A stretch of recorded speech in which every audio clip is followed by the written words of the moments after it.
Selanjutnya mata pelajaran Bapak adalah TDO, di mana materi yang akan Bapak sampaikan adalah mengenai pengendalian kontaminasi. Mekanik.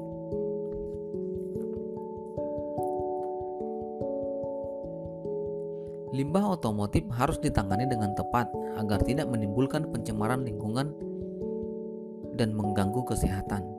Kontaminasi limbah otomotif terhadap lingkungan harus dicegah karena dapat merusak dan mencemari lingkungan. Saat ini telah banyak diaplikasikan bahan-bahan yang ramah lingkungan pada kendaraan dan penggunaan bahan-bahan yang lebih mudah didaur ulang.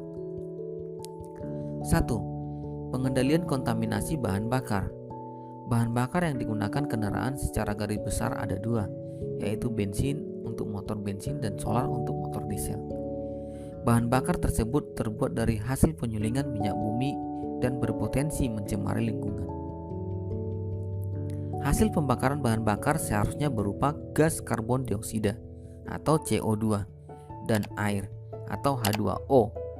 Akan tetapi, kenyataannya pembakaran tidak dapat selalu sempurna, sehingga ada bahan bakar yang tidak ikut terbakar. Pembakaran yang tidak sempurna akan menghasilkan polutan berupa gas sisa hasil pembakaran tersebut.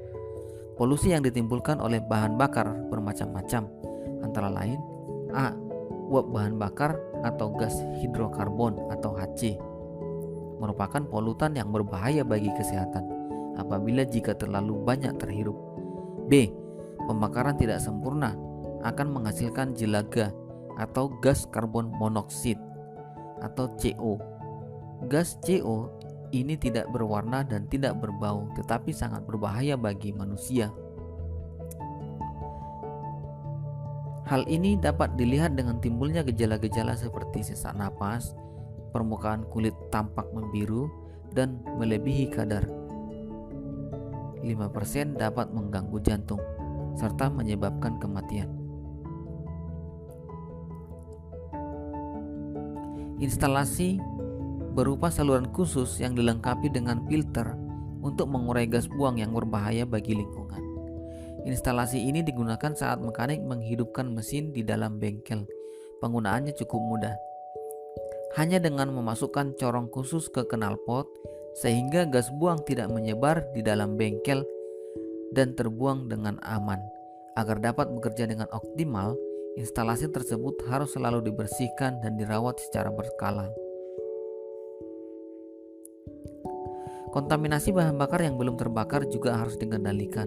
Kontaminasi bahan bakar yang belum terbakar dapat berwujud uap bahan bakar, gas, dan cair. Uap bahan bakar yang terhirup dapat menimbulkan gangguan kesehatan.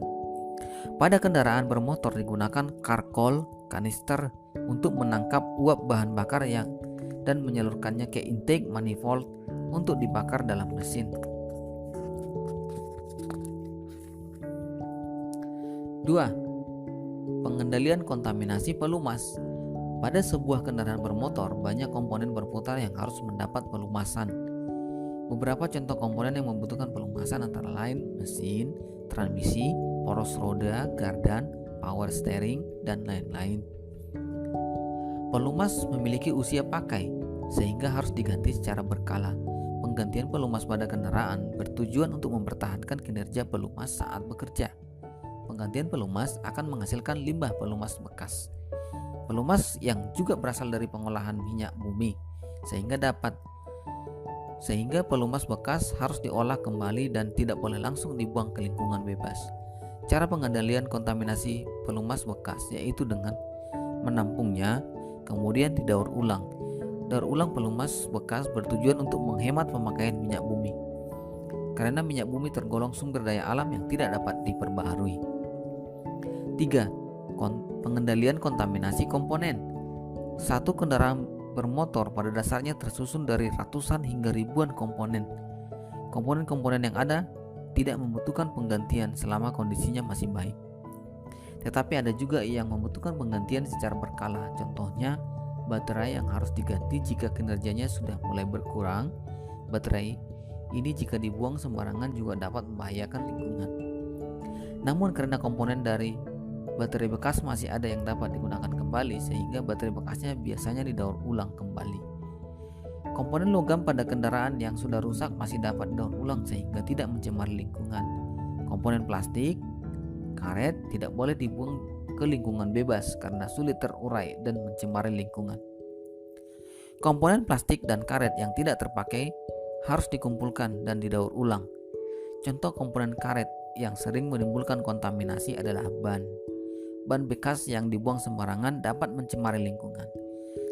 Saat ini, hampir semua komponen kendaraan sudah dapat didaur ulang jika sudah rusak atau sudah tidak terpakai lagi. Hal ini sesuai dengan misi pabrikan kendaraan bermotor untuk menghasilkan produk ramah lingkungan, termasuk di dalamnya kemudahan daur ulang komponen-komponennya.